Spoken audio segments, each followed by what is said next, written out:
在前边摩耶夫人下11人，明会圆入10相；现在弥勒菩萨1人，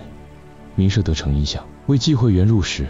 摄前众得为成佛之因，定堪成佛，故托一生补处为等觉后心。所以弥勒菩萨所住的楼阁，名叫毗卢庄严大楼阁，以此为难入，故前假多借供。此当参请之先，发多种圣心也。弥勒意为次，是为系；阿逸多意为无能胜，是为名字。他生具相好，圣德无过，为尊重其戒，只称其系，不呼其名，所以称为此世。即是当来下生弥勒尊佛。他现在住于多帅天内院，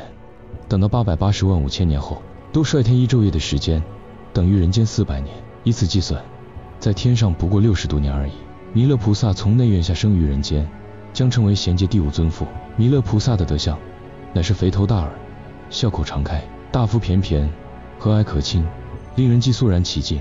又生欢喜心。五代后梁时，在浙江奉化有位布袋和尚，他用1丈和布袋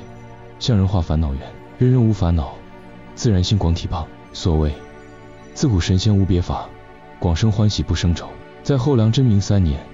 他端坐在岳林寺磐石上，说一首偈颂：弥勒真弥勒，分身千万亿，时时是世人，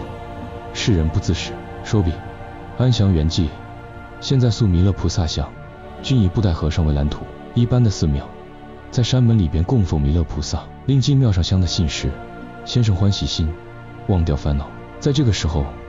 善财童子听闻德生童子和有德童女2位善知识教他的菩萨道法，犹如得到甘露雨一样，润泽其心，非常清凉。这时，善财童子专心致志，正念思维一切菩萨所修的行文，怎样去修行菩萨道，而向海岸国去参访弥勒菩萨。善财童子已获得宿命通的神通力，能一年在往世的时候，曾经不愿顶礼恭敬他人，现在知道是不对，所以及时发心，勤加修行，努力行这种法门。因为不顶礼于师长，不恭敬于尊长，乃是贡高我慢的行为，与法相违背。又一年在往世的时候，曾经发菩提心，但是身不持戒律，心尽打妄想。善财童子现在知道身心不清净，所以及时发心，专心静治自己的身心，令其清洁，不生染污的思想。又一年在往世的时候，曾经做过很多的恶业，便及时发大惭愧心，专心致志来修行功德，杂念不生，谨防造罪恶。又一年在往世的时候，曾经升起不正当的妄想，妄想之多，如同海浪，前浪过去，后浪又来，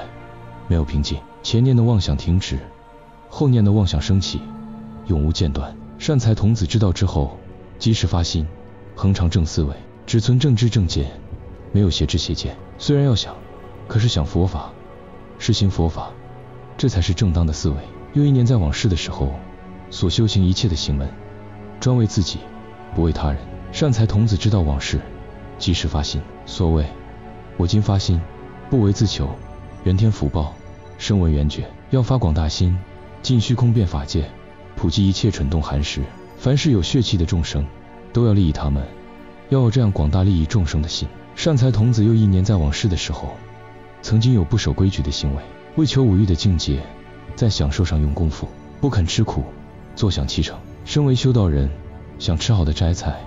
不守丛林的规矩，这就是欲境，常常损耗自己的精气神。这种欲念，若是明白其理，完全没有什么滋味，没有什么益处。这时，善财童子及时发心，要修行诸佛所说的法，常养一切诸根，也就是保护诸根，令眼睛不花，令耳朵不聋，令鼻子能通气，令舌头能肠胃，令他们不被境界所转，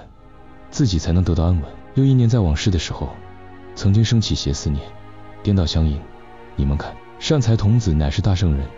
他在往昔的时候也曾起过邪思念，也就是淫欲的念头，那就和颠倒相应。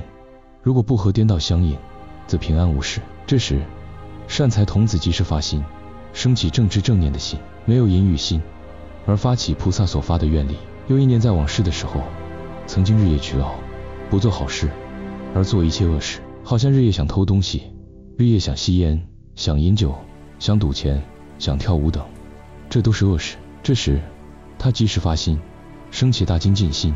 成就诸佛所说的妙法。又一年在往世的时候，曾经在五趣中受生，对于自己的身没有利益，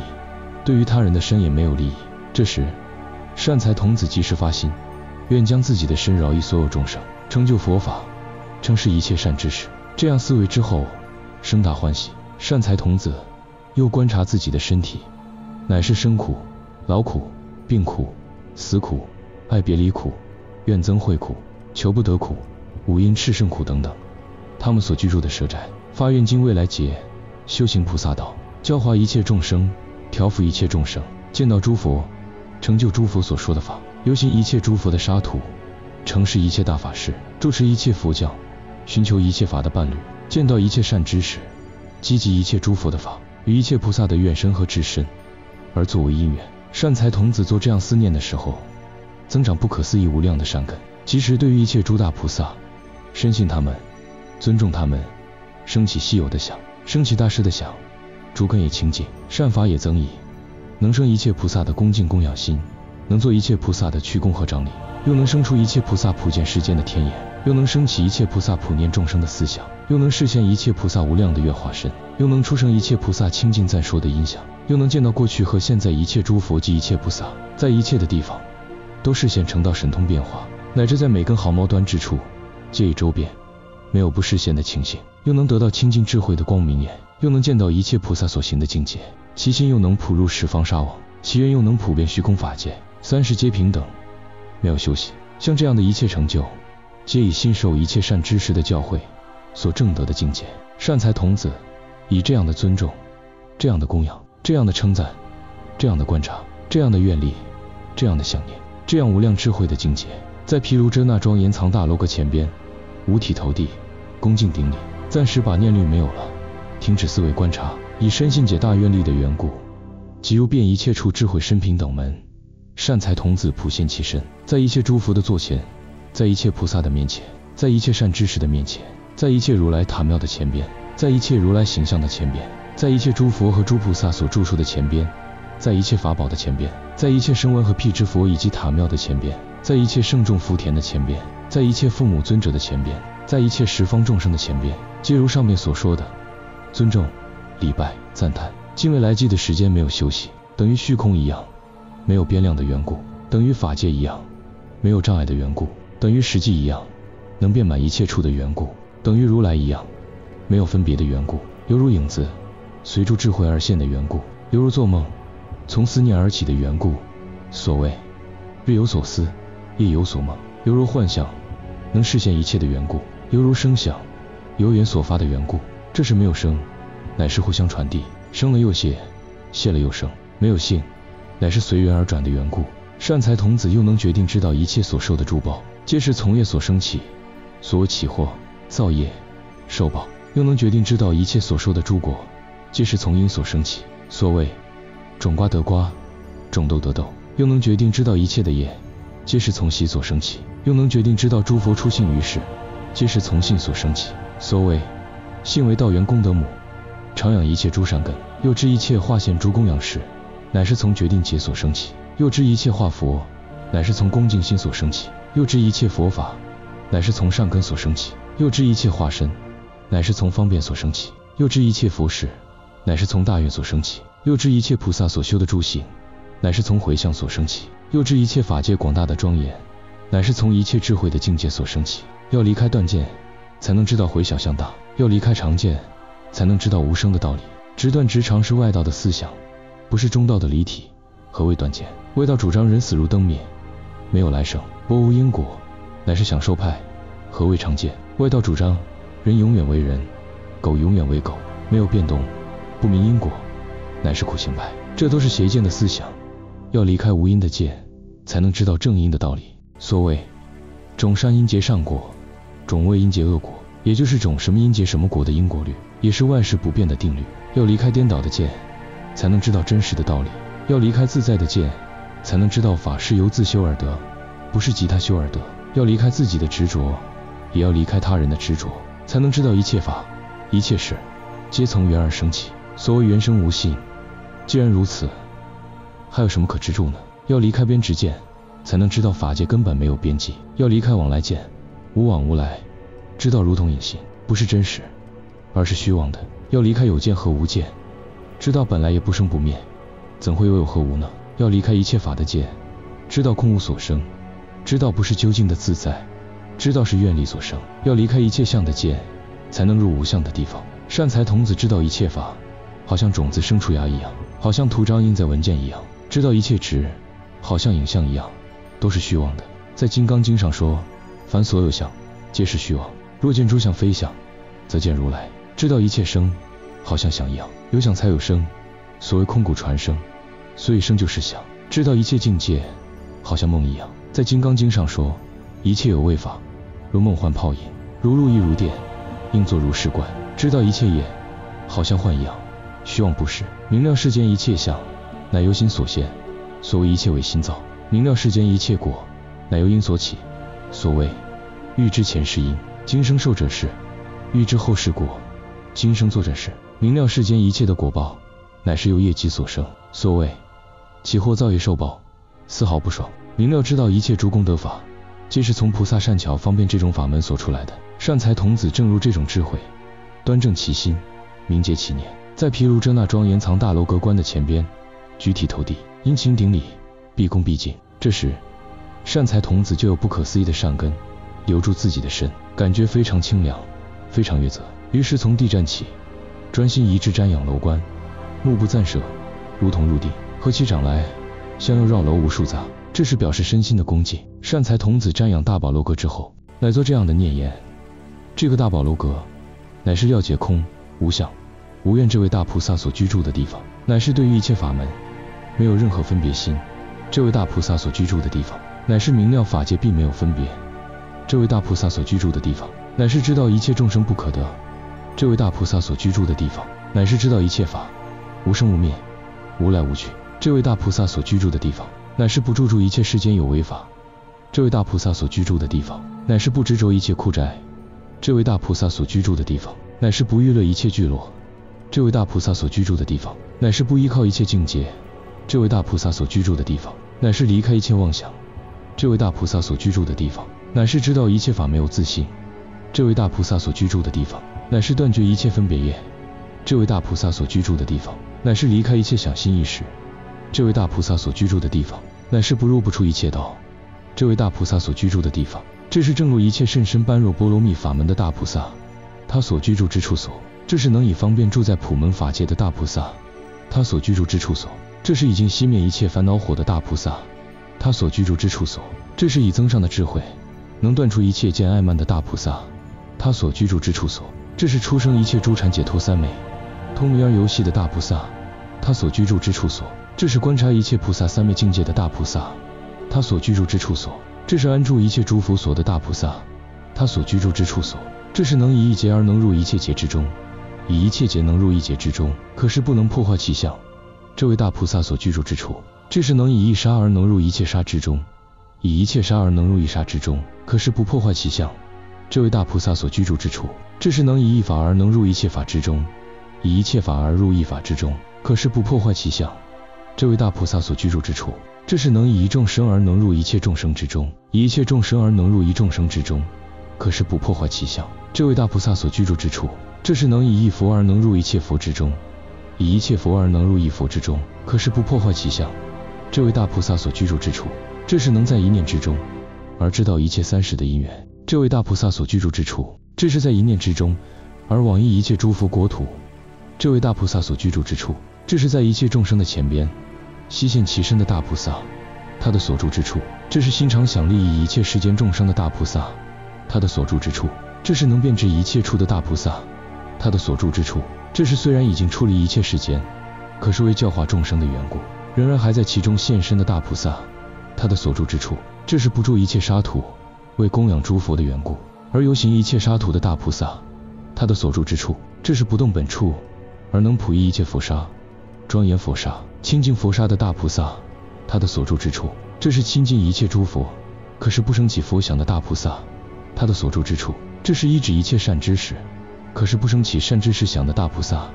他的所住之处，这是住在一切魔宫，可是不单着欲境界的大菩萨。他的所住之处，这是永离一切心想的大菩萨。他的所住之处，这虽然是在一切众生之中而现其身，对于自己和他人不生二想的大菩萨。他的所住之处，这是普入一切世界，可是在法界没有差别想的大菩萨。他的所住之处，这是愿意住在未来一切劫，可是对于诸劫没有长短想的大菩萨。他的所住之处，这是不离一毛端处，可是普现其身于一切世界的大菩萨。他的所住之处，这是能演说难遭遇微妙法的大菩萨。他的所住之处，是能住难知法、甚深法、无二法、无相法、无对治法、无所得法、无细论法者之所住处。这个毗卢庄严藏大楼阁，是能住在难知法、甚深法、无二法、无相法、无对治法、无所得法、无细论法的大菩萨。他所居住之处，这个大宝楼阁，是住在大慈大悲的大菩萨。他所住的处所，是已经度一切而成的智慧，已经超过一切魔的境界，已经在世间法无所染住，已经到达菩萨所到的彼岸，已经住在如来所住处的大菩萨。他所住的处所，虽然是离开一切诸相，可是也不正入声闻的正位；虽然了知一切法是无生，可是也不住在无生法性的大菩萨。他所住的处所，虽然是观察世间不净，可是还不正离贪的法，也没有一个正，也没有一个不正，就是行所无事，也不和贪欲在一起。虽然修慈悲行，可是还不正离嗔的法，也不和嗔垢在一起。所谓见是省视出世界，见是迷失堕沉沦。虽然观察一切法都是从缘起，可是还不正离痴的法。所谓诸法从缘生，诸法从缘灭，明白这个道理，而自己不正离开愚痴这种法，也不和之后在一起的大菩萨。他所住的处所，在这个大宝楼阁中所居住的大菩萨，他虽然住在四禅天，正的出禅的境界，行者的脉搏停止。有人说我已经正的出禅，这话不是自己说的，而是要有明眼善知识给你印证，才算真的。正得二禅的境界，呼吸停止。有人说呼吸停止，岂不是死了吗？那不是死，而是入定。外边的呼吸虽然停止，可是内边的呼吸动起来，这是二禅的现象。此时禅悦为实，法喜充满，正得三禅的境界，念虑停止。所谓一念不生，不念善，不念恶，不念是，不念非，无有挂碍。坐在那里好像活死人一样，不动不是。正的四禅的境界，不但念住，根本没有念，也没有妄想，只有各识。到了四禅的境界，还是凡夫地位，尚未入圣人流，不可认为正果。吾闻比丘正到此境界，却误认正罗汉果，没有生死。后来发现仍然有生死，乃谤佛说妄语，而堕地狱。初禅名为离生喜乐地，离开众生的快乐，得到另外一种快乐。二禅名为定生喜乐地，在定中生出一种无比的快乐，无法可以形容。三禅名为离喜妙乐地，已经离开初禅和二禅的快乐，得到妙不可言的快乐。所谓如不动，乐了常明的境界。四禅名为舍念清净地，连一念也不生。所谓一念不生全体现，六根互动被缘遮。虽然有四禅的快乐，可是不随住禅生，也就是不执着禅，不生法执。虽然行四无量心，四能给众生的快乐，便能把众生的痛苦。喜能用欢喜心为众生做事，舍能把所做的事忘掉，为教化众生的缘故，所以不生于色界。虽然修四无色定，以大悲心的缘故，所以不住无色界，是这位大菩萨所住的处所。虽然勤修止观的法门，为教化众生的缘故，所以不证三明和八解脱。这是七舍三界染法系缚之八种禅定的执着，所以又叫八倍舍。虽然行于舍，可是不舍教化众生的事，是这位大菩萨所住的处所。虽然观于空，可是不起空见。虽然行无相的法门，可是常常教化着相的众生。虽然修无愿的法门，可是不舍菩提的愿行，是这位大菩萨所住的处所。在这大宝楼阁中所住的大菩萨，他虽然在一切业的烦恼之中，可是已经得到自在，不被烦恼所转，为教化一切众生的缘故，可是随顺一切业的烦恼。虽然脱离生死，可是为教化一切众生的缘故，而视线受生死。虽然已经离开一切去，可是为教化一切众生的缘故，而视线入诸去，是这位大菩萨所住的处所。虽然修行慈心行，可是对于一切众生没有爱恶的执着。虽然修行悲心行，可是对于一切众生没有举著的思想。虽然修行喜心行，可是观察苦众生，心常生哀悯。虽然修行舍心行，可是不废弃利益他人的事，是这位大菩萨所住的处所。住在这大宝楼阁中的大菩萨，他虽然修行九次地定，可是不厌离欲界受生的境界。虽然知道一切法无生无灭，所谓诸法从本来，常自寂灭相，因为不生不灭，所以为寂灭相。可是不在实际离体作证，也就是不正果。虽然入三解脱门，可是不取声闻这种的解脱。虽然观四圣谛法，可是不住小乘这种的圣果。虽然观甚深缘起法，可是不住究竟寂灭之处。虽然修八圣道法，可是不求永远矗立世间，虽然超出凡夫的地位，可是不堕声闻和辟支佛的地位；虽然观五曲韵法，可是不有灭诸蕴；虽然超出四魔，可是不分别一切魔；虽然不住于六处，可是也不有灭六处；虽然安住真如实相的离体，可是不堕于实际，也不执着；虽然说小乘、大乘，可是还不舍弃大乘。这个大楼阁是住这样一切诸功德的大菩萨，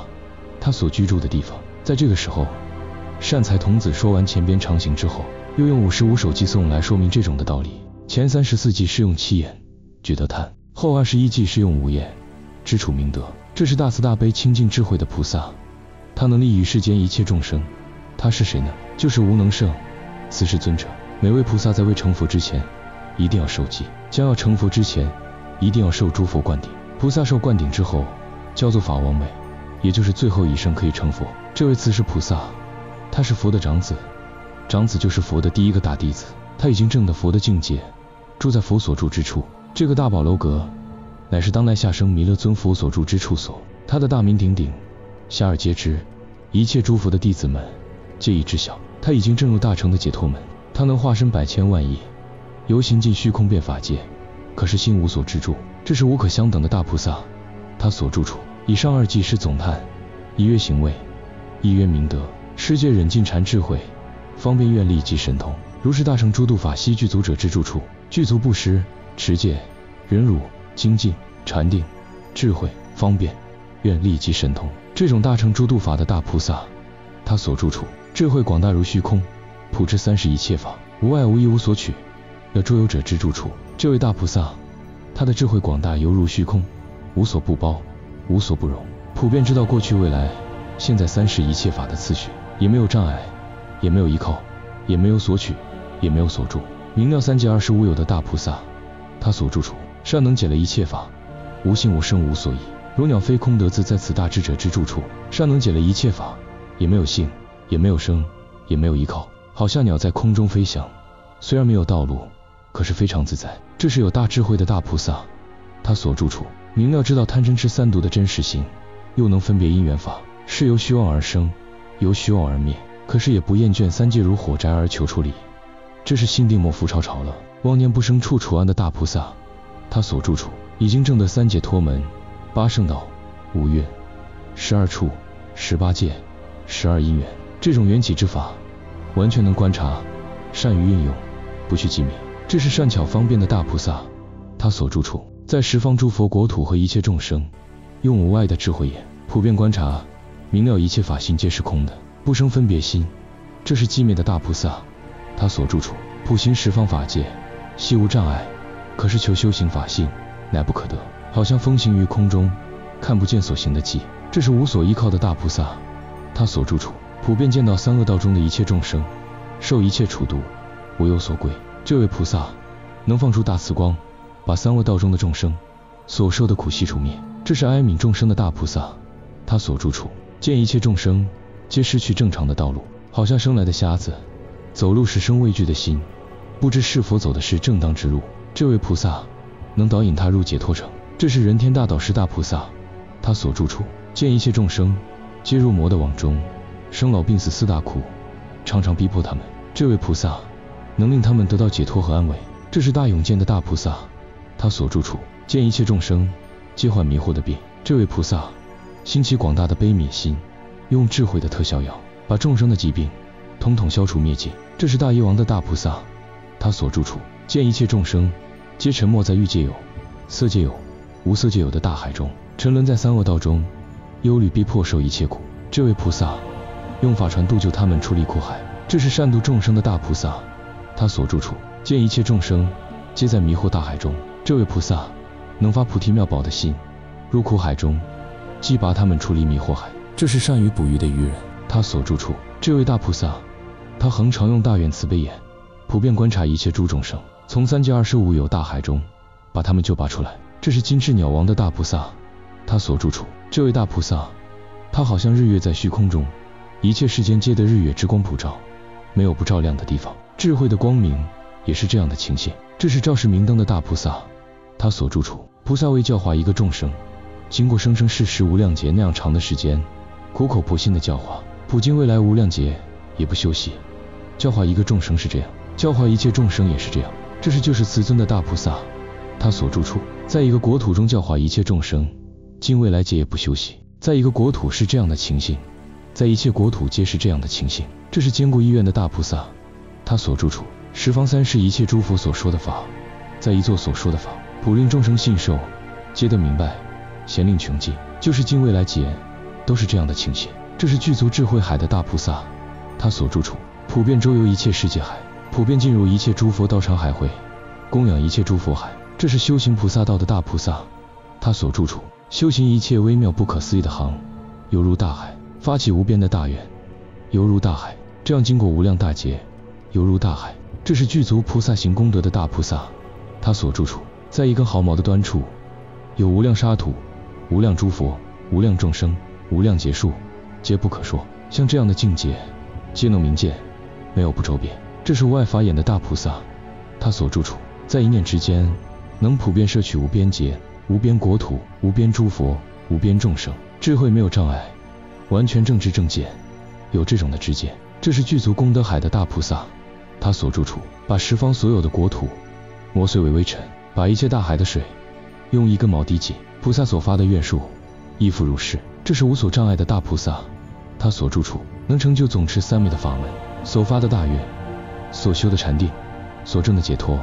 每一种皆住无边大劫。这是真正佛弟子的大菩萨，他所住处，有无量无边诸佛的弟子，用种种善巧方便法门来说法，救度一切众生，也说世间一切的技艺和数理。这是修行菩萨行的大菩萨，他所住处，成就一切神通方便的智慧，修行如幻三昧的妙法门，在十方微尘沙海五趣之中示现受生，为教化一切众生，为调伏一切众生，所以从常寂光净土来到五趣杂居地。这是菩萨为人舍己的精神，我们应该见贤思齐，向菩萨学习才对。这是无所障碍的大菩萨，他所住处，菩萨从一开始发菩提心时，就具足修行一切行门，化身无量无边之多，遍于法界。这是有大神通力的大菩萨，他所住处，在一念之间，能成就菩提觉道，普作无边智慧之业。世间一切的情思虑，悉皆发狂，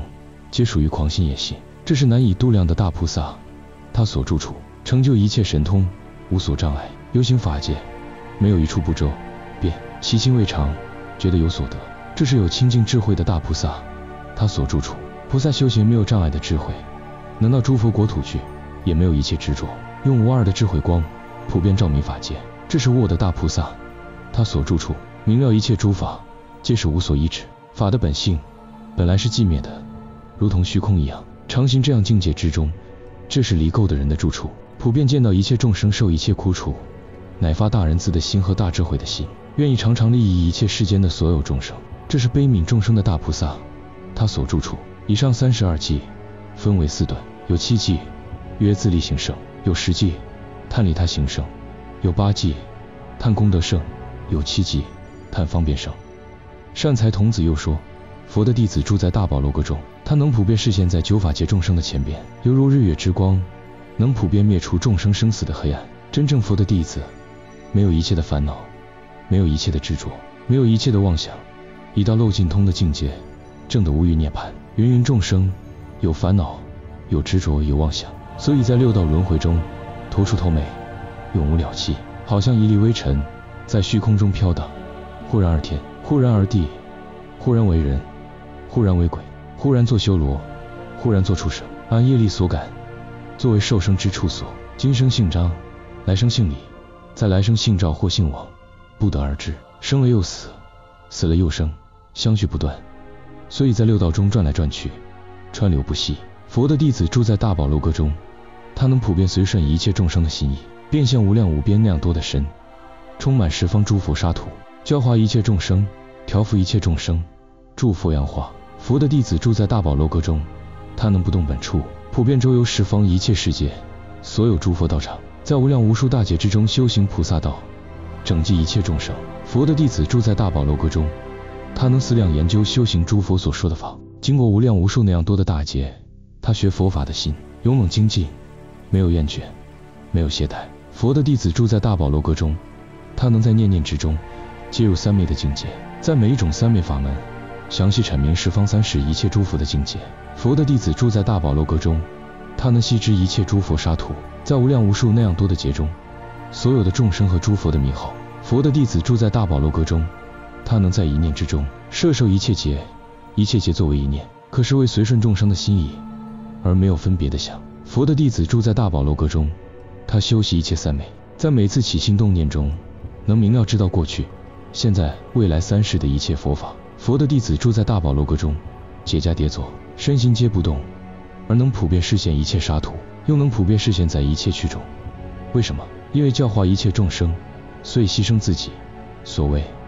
舍己为人。佛的弟子住在大宝楼阁中，他所饮的水是诸佛所说的法海水，他深入诸佛的智慧海，具足诸佛的功德海。佛的弟子住在大宝楼阁中，他能知道诸佛沙海的数量，又知道十方一切世界的数量，又知道所有众生的数量，又知道诸佛的名号。所谓无所不知，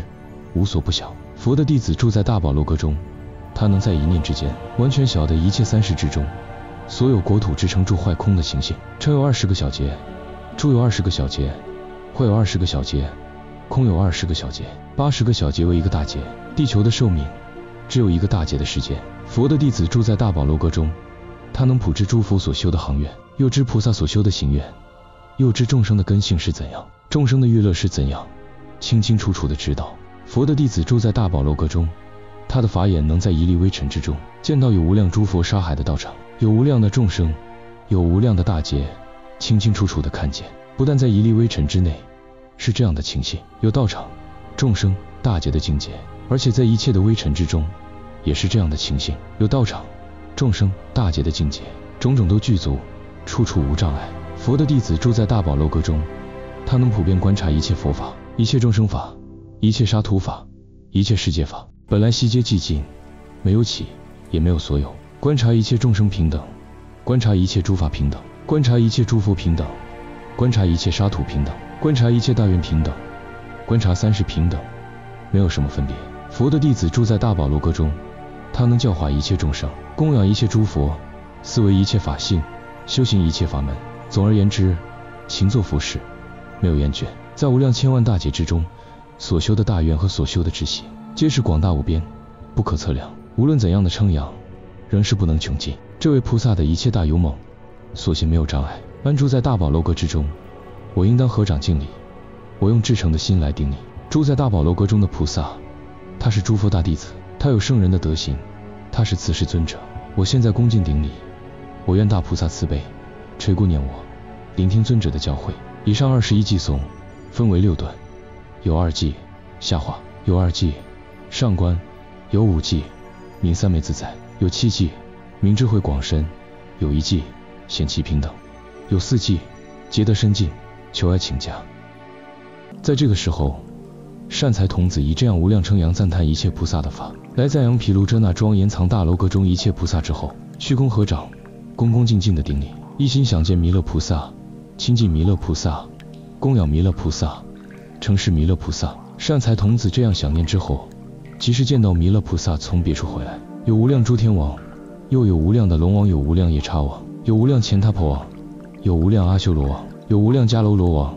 有无量紧那罗王，有无量摩吼罗迦王，又有帝释天王、大梵天王、护世四天王，以及本生处的眷属和婆罗门众。另外又有无量无数的众生在弥勒菩萨的前后围绕，一起来到毗卢遮那庄严藏大楼阁中。善财童子见到弥勒菩萨之后，欢喜若狂，情不自禁而踊跃起来，五体投地向弥勒菩萨顶礼，聆听开示。这时弥勒菩萨观察善财童子的功德已经圆满，乃指示大众赞叹善财童子的功德，于是说出下边113首偈颂。最初一偈是指众总叹，最后一偈是略示后有，中间111偈是别叹圣德。弥勒菩萨对大众说，你们大家观察这位善财童子，他的智慧心非常清净，没有染污的思想，他为求菩提觉道的行门，所以来到我的处所。在下边的偈颂是介绍善财童子的功德行，向大家说明，善来他已经圆满大慈心，有清净大悲心，他已经证得寂灭眼，到各处参访善知识，没有谢倦的时候，总是勇猛精进，不辞跋涉之苦，参访一位又一位善知识。善来他的意已经清净了，他有广大的心量，所谓纵包太虚，横周沙界，他得到不退转的善根。修行时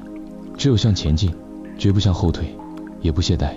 也不疲倦。善来他已经修到不动其心，不动其心的境界，不为外道的境界所转。到了这种程度，他时时寻求善知识，亲近善知识。他已经明了通达一切佛法，能调伏所有刚强的众生。善来他所修行的是不可思议的妙道，他住在最圆满功德林之中，他已经去向佛国，将要成佛。虽然这样精进，未曾有疲倦的心。善来他以道德为体，他是由法水滋润而长成的，他修无边的大心，在这世间上不容易见到这种的功德，非常稀有。善来他已经离开一切的迷惑，世间的一切法不可染污他的身，世间的一切欲不可动摇他的心。他对于称机力衰毁于得失的境界，无动于衷。这8种风吹不动他的身心。他对于一切的一切没有分别心，没有执着心。善来他能行布施的法门，令一切众生得到安乐，调伏一切众生，令刚强的众生得到柔和，接受教化，令众生没有谄媚的心，没有狂偏的心，没有嗔恨的心，没有骄慢的心，把这些不正当的行为皆以除灭殆尽。善来他是真正的佛弟子，他能到十方世界去供养诸佛，增长一切功德，调柔一切众生，没有懈怠疲倦的时候。善来他有3世的智慧，普遍晓知一切佛法，普遍出生一切功德藏，精进的修行，昼夜的修行，没有疲倦，没有厌足的时候。文殊菩萨和德云比丘等等一切诸佛的弟子，他们令你来到我的处所，只是你无障碍之处，具足修行菩萨的行门，普遍摄受一切众生。像这样广大的人，现在来到我的处所，为求一切诸佛的清净之境界，为问一切诸佛的广大之愿行，所以来到我的处所。过去未来现在3世诸佛，他们所成就一切行业，你皆想学习这种行业，所以来到我的处所。你对于善知识想求微妙不可思议的法，享受菩萨所修的行门，所以来到我的处所。你一念善知识，诸佛所称叹，令你成就菩提觉道，所以你来到我的处所。你一念善知识，生我如同父母，养我如同乳母，增长我菩提分。善知识好像大医王，能治疗一切疾病，又好像天洒甘露雨，好像太阳光指示正道，又好像月亮转清净轮，照耀世界，消灭黑暗。善知识好像须弥山，它是不动摇，又好像大海的水，没有增加也没有减少，好像船师，能几度一切众生，所以来到我的处所。你观察善知识，好像勇猛大将军，又好像做生意的大商主，又好像黑暗大明灯，又好像指路大导师。善知识能建立正法的宝幢，能指示诸佛的功德，能消灭一切诸恶道，能开放一切善趣门。善知识能显现诸佛的法身，能守护诸佛的宝藏，能摄持诸佛的法门。因此之故，愿意瞻仰，愿意供奉。以上22偈是弥勒菩萨只对善财叹其德。最初9偈赞得善来，次2偈明来因缘，最后11偈明来所为。你希望圆满清净的智慧，你希望具足端正的色身，你希望生在尊贵的家庭，所以来到我的处所。弥勒菩萨对大众说，各位佛的弟子，你们观察这个人，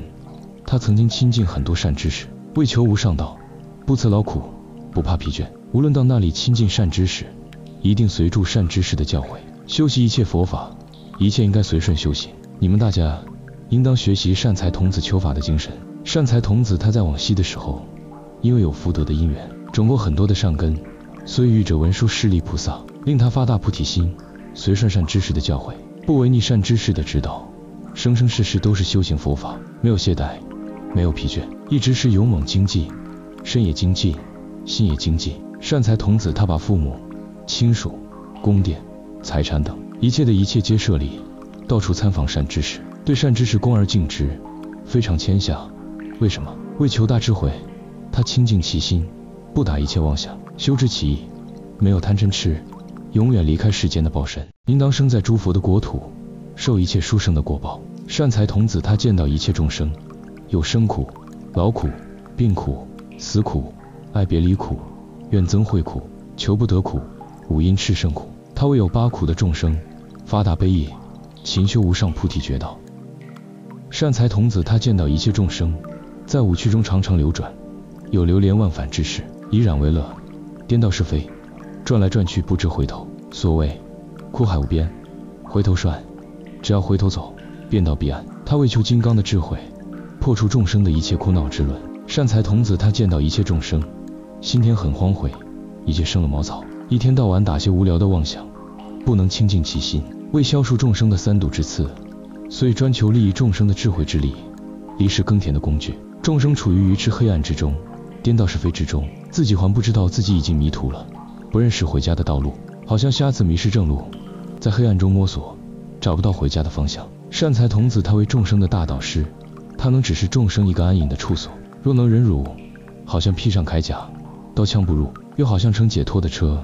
能到没有障碍的地方。智慧作为锋利的宝剑，能在3界25有之内断除一切烦恼贼，不令他在心中作浪，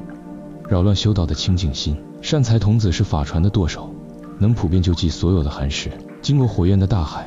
很快到达清净的宝洲。善财童子他好像正觉的太阳，他有智慧光的大愿轮，这是在往昔时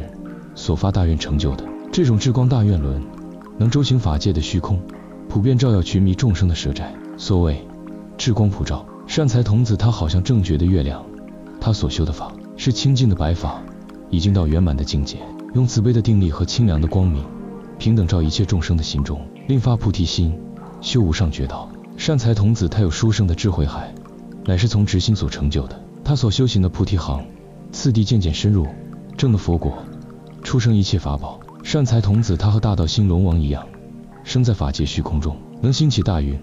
普降甘露雨，润泽大地一切万物，生成一切的果实。善财童子他燃起法灯，用信心作为灯的柱，用慈悲作为灯的油，常念法器功德之光，能灭除三毒的黑暗。以决心作为迦罗罗软肉，大悲心作为胎胞，大慈心作为肉，菩提分作为四肢百骸，生长在如来藏中，增长福德之藏，清净智慧之藏，开显善巧方便之藏，出生无边大愿之法藏。这样的大庄严能救护一切众生，离苦得乐，在一切天上和人间。这样的法不容易闻到，这样的圣人不容易见到，这样的智慧树已经根深蒂固，不易动摇。菩萨所修的行门渐渐增长，能普遍应护一切众生，令烦恼火熄灭，得到清凉。愿意生一切的功德，愿意问一切的佛法，愿意断一切的疑惑，专一其心来求善知识，聆听善知识的指教，愿意破除一切疑惑的魔障，愿意消除一切邪见的垢秽，愿意解开一切众生的缠缚，令得自在。专一其心来求善知识，聆听善知识的教诲，应当消灭三恶道之痛苦，应当指示众生获得人天之道路，令一切众生修行功德的行门，很快就入不生不灭的涅槃场。应当度脱有邪知邪见的众生和在巴难中的众生，令他们出离苦海。应当截断一切邪见的罗网，应当枯乾情爱欲念之水，应当指示众生出离三有之路，应当作为世间一切众生的依护，应当作为世间的光明，应当作为三界的导师，指示一切众生去向解脱之处。应当令世间所有的众生普遍离开一切妄想的执着，得到自在，普遍觉悟一切烦恼的睡魔，普遍出离前爱的欲泥。应当明了种种佛法，应当清净种种佛沙，作为自己的责任，应该所做的皆已圆满，到了究竟之处，其心生大欢喜。以上26偈，对众令观赞。初4偈，总赞；次4偈，赞其极致之悲；次7偈，叹极悲之至；次6偈，总叹诸德；后5偈，赞妙果当成。善财，你的行为极其调柔，你的心念甚为清净，没有贪心、嗔心、痴心，把贪嗔痴熄灭了，戒定会增长了。你所想修的功德，一切的一切，应当得到圆满。善财，你在不久的将来，能见到十方三世一切诸佛，而成就佛果，能明了通达诸佛所说的法，能庄严清净诸佛的沙土，能成就最大菩提觉道。善财，你应当圆满一切行海，你应当晓知一切法海，你应当度脱一切众生海，这样来修行六度万行，方能成就佛果的愿望。善财，你应当到达功德岸，你应当生在一切善品的果位，你应当和佛的弟子相等，有这样的决定心来修菩萨所修的行门。善财，你应当断绝一切的迷惑，你应当清净一切的业障，你应当降服一切的魔君，要圆满具足这种的愿。善财，你应当生微妙智慧之道，你应当开拓正法之道，在不久的时间，你应当设离起或造业受报诸苦之道。善财，一切众生的轮回，沉迷在3界25有之轮中，不知出离轮回之苦，你应当转大法轮，令所有的众生统统断了生死的苦轮，离苦得乐，那生脱死。善财，你应当积蓄佛的种子，你应当清净法的种子，你能积集僧的种子，少龙三宝，周遍三世，令佛法僧三宝久住于世。善财，你应当断绝一切爱网，你应当破裂一切见网，你应当拯救一切众生出离苦网，你应当成就这种大愿望。善财，你应当度脱众生界，你应当清净国土界，你应当积极智慧界，你应当成就这种心界，也就是法界。善财，你应当令一切众生皆生欢喜心，你应当令一切菩萨也生欢喜心，你应当令一切诸佛也生欢喜心，你应当成就这种的欢喜。善财，你应当见到一切众生在一切趣中受苦，你应当见到十方诸佛的一切沙土，你应当见到诸佛所说的法之地缘，你应当成就此佛的知见。善财，你应当放出破黑暗的智慧光，你应当放出熄灭烦恼热的清净光，你应当放出消灭恶业的菩提光，涤洗清除三界20无有的苦恼。善财，你应当开放天趣之门，令一切众生皆能升到天上，你应当开放佛道之门，令一切众生皆能成就佛果，你应当指示解脱之门，令一切众生皆能得到自在，普遍使令所有的众生皆入这种法门。善财，你应当指示所有的众生应走正当的道路，不应当走邪恶的道路，这样勤修行才能成就菩提觉道。善财，你应当修行功德犹如大海，你应当度脱三有大海，普使所有众生犹如大海之多，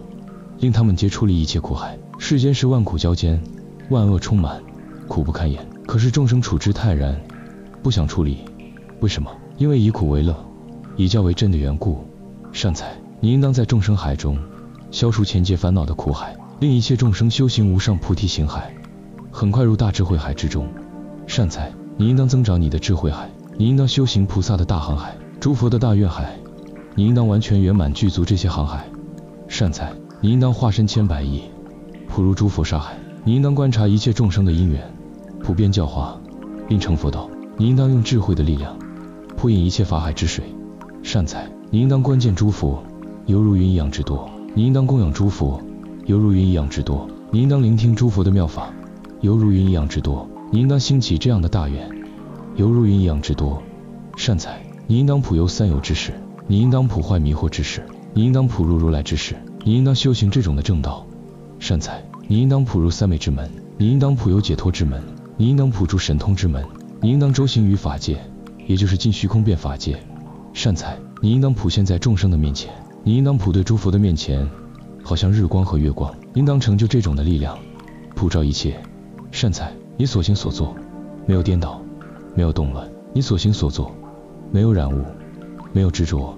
好像鸟飞行于虚空，应当成就这种的妙用。譬如因陀罗网，它是孔孔相通，光光相照，重重无碍。诸佛的沙网也是这样住，你应当每为佛的沙土去，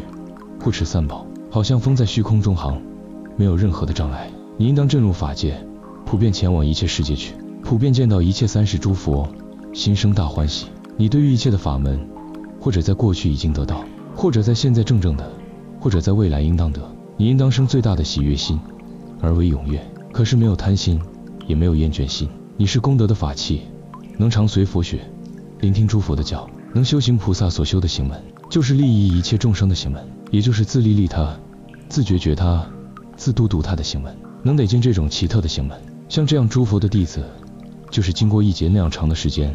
也不容易遇到的，何况见到他们的功德，谈何容易？他们所修行一切的妙道，更难见到。你生在人世之中，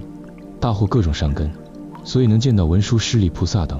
以及一切善知识，已经具足无量的善功德。你已经远离一切三恶道，已经出离一切八难处，已经超出一切的苦患。善财，善财，你不可懈怠，要勇猛精进，修习佛法。你已经离开凡夫的地位，你已经住在菩萨的地位，应当圆满智慧之地，很快正入如来之地。不要化成自困，决定要到宝州。菩萨所修行的行门无量无边，犹如大海；佛的智慧无量无边，如同虚空。你所发的大愿也是如海如虚空，你应当生大心净心。你的诸根不可懈怠厌倦，应该越修行越精进。志愿要有坚诚恒的决定，也就是坚韧不拔、百折不挠的精神，要心尽一切善知识。不久的将来，你的志愿和智慧皆能成就圆满。菩萨为什么修行种种行门？因为要教化愚痴的众生，要调伏刚强的众生的缘故。菩萨好像做工的工人一样，所谓工欲善其事，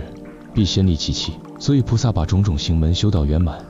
有感召的力量，才能令众生心悦诚服。因此之故，菩萨修行一切法门，谨慎不要生疑惑之心。如果生了疑惑，那会是障碍修道心。你已经具足难思议的福德，以及真实的信心。因为这种关系，所以你现在得见一切诸佛的弟子和一切善知识。你能见到一切诸佛的弟子，亲近一切善知识，完全获得广大的利益。诸佛菩萨所发的大愿，你应当一一信受，依法修行。你应当在三有之中，能修行菩萨所修的行门。因为这个缘故，所以诸佛的弟子和一切善知识，只是你怎样修行，才能得到无障碍的解脱门。如果不是在法之气的人，就是和佛的弟子同住在一起，就是经过无量大劫的时间，也不会知道诸佛的境界、诸菩萨的境界、诸众生的境界。为什么？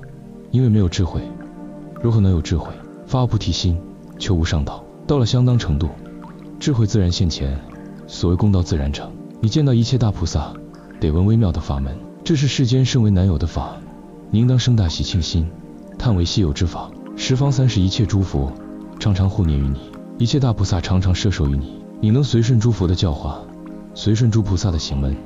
善哉，就能久住于世，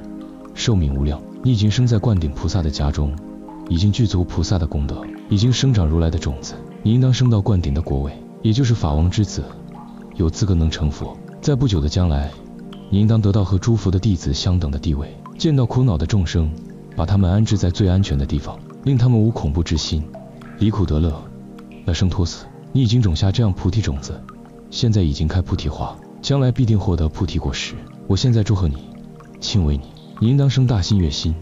不要有忧虑的苦恼了。有无量的菩萨在无量劫中行菩萨道，广度众生，不辞辛劳，可是尚未完成他们所修的菩萨行，还没有成就圆满佛果。你是最幸运的人，最有成就的人。所谓出乎其类，拔乎其罪。你现在获得了智慧和地位，一般菩萨望尘莫及，但是不可骄傲，仍需努力学习。你对于菩提大法有坚固的信心，有快乐的精进力，善财行者，你已经成就菩萨所修的行门。若有恭敬羡慕你的人，应当学习你所发的菩提心，所修的菩提果。一切功德行，皆从愿欲所生，善财行者，你已经了解晓得这种的道理，所以常常快乐，勤修习这种法门。好像龙王降雨的时候，先布密愿，然后必当助大雨。菩萨发起愿力，生出智慧，才能决定修行一切的行门。修行才有智慧，有智慧才能修行，这是有连带的关系。有愿力才有恒心修行，有恒心修行才能生愿力，这也是互相资助。总而言之，修行要躬行实践，不是言而不行。所谓口头禅，无有是处，画饼不能充饥，说食不能饱。修行人最忌讳说冠冕堂皇的话而不兑现，成为空头支票。假设遇到善知识，只是你普贤菩萨所修的十大愿望的行门，你应当好好诚实。你要谨慎行事，不可生疑惑之心。你要真实心受奉行，依法修行，善财行者。你在无量劫以前，为欲念和妄念，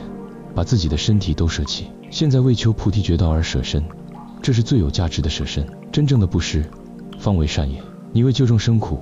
到处访善知识，求解脱之门，所谓违法忘去，这种精神可嘉可贺，令人效法。善财行者，你在无量劫以前，同一般人士一样，具受生死轮回之苦。你未曾侍奉诸佛，也未闻诸佛的名号。关于诸佛所修的行门，菩萨所修的行门，圣人所修的行门，你根本就没有听人说过。为什么？因为你的善根不够，功德不足，因缘没有成熟的缘故。善财行者，你现在已得人身。所谓人身难得，大国难生，佛法难闻，圣人难遇。你现在正逢佛出兴于世，又遇到50位善知识，聆听摄受菩提的行门，怎能不欢喜呢？你现在虽然遇到佛出兴于世，也遇到善知识，如果你的心不清净，也不会听到这种无上甚深微妙的法。假设你对于善知识生信乐的心和尊重的心，就能离开疑惑的心和疲厌的心，就能勇猛精进，永不懈怠，这样才能闻到这种不可思议的妙法。假设有人听到这种妙法，就兴起大誓愿心，应当知道这种人已经获得广大的利益，这种利益妙不可言，能言就不妙了。这样的清净心，没有染污，就能常亲近诸佛，也能亲近诸菩萨，专心听闻他们所说的妙法，决定能成就菩提觉道的果位。假设正入这种法门，则能具足所有的功德，永远能出离三恶趣，不受一切的痛苦，而得到一切的快乐。你在不久的将来，舍了这个报身，往生到诸佛的国土去，能常常见到十方诸佛，以及十方一切菩萨。你在往昔所种的清净因，现在获得清净解脱。你所侍奉善知识的力量，能增长一切善功德，好像水中能生出莲花一样的道理。你欢喜侍奉一切善知识，你又欢喜勤供养十方一切诸佛，你又欢喜专心听闻正法，你又常常修行菩萨所修的行门。不要懈怠，不要疲倦，要精进，要勤学。你是真正在法之气，应当具足一切佛法，应当修行一切佛道，应当圆满一切大愿，应当成就一切自在。你用信解的心来到大宝楼阁里敬于我，你在不久的将来应当普入十方一切诸佛的法会，亲近于佛，供养于佛。善哉，你真是佛的弟子，恭敬一切诸佛。在不久的将来，你能具足一切菩萨所修的行门，到达佛功德的彼岸。以上63偈，众对善财赞叹。初26偈，叹其当果德；次7偈，双叹当现德；其次8偈，赞其欲有德；再其次5偈，叹速成为行德；后17偈，总名诸德。善财行者，你应当再回到文殊师利菩萨的处所，他应当令你得普贤菩萨甚深微妙的行门。后来普贤菩萨悲心切切，特为他说10大愿王的行门。这一偈月事后有。在这个时候，弥勒菩萨大菩萨在众会的前边称扬赞叹善财童子所有的大功德藏。善财童子听完之后，欢喜之至，情不自禁踊跃起来，全身的汗毛皆竖立起来，喜极而泣，哽咽不已，暗想：为求菩萨行，到处参访善知识，经过千辛万苦，受一番跋涉之苦，所幸善知识了解自己，成为知音之友。即时站起，双手合掌，恭敬弥勒菩萨，瞻仰弥勒菩萨，又绕无数匝，表示尊重崇拜之意。以文殊师利菩萨心念力的缘故，有种种的宝花，种种的璎珞，种种的妙宝，不知不觉忽然来到自己的手中。善财童子欢喜到极点，即刻将此物奉敬在弥勒菩萨的座上。这时弥勒菩萨伸出右手，摩善财童子之顶，为他说偈颂：善哉，善哉，你是佛真正的弟子，你能普遍鞭策诸根，勇猛来修道，精进来求法，到处参访善知识，没有谢倦的时候。在不久的将来，你应当具足一切善功德，你能像文殊菩萨和我一样，你的功德无量。这时善财童子高兴万分，用偈颂来答复弥勒菩萨的叹颂。善财童子说：我时常想念一切善知识，在一劫之中也很难遇到善知识，现在我很幸运，能亲近50位善知识。我现在来大宝楼阁您的尊所，请您慈悲指教于我。我因为受文殊师利菩萨的教化和指示的缘故，所以能见到一切难见的诸位大善知识。诸尊都是有大功德的尊者，我愿意接受教导，再回去瞻观文殊，礼拜文殊。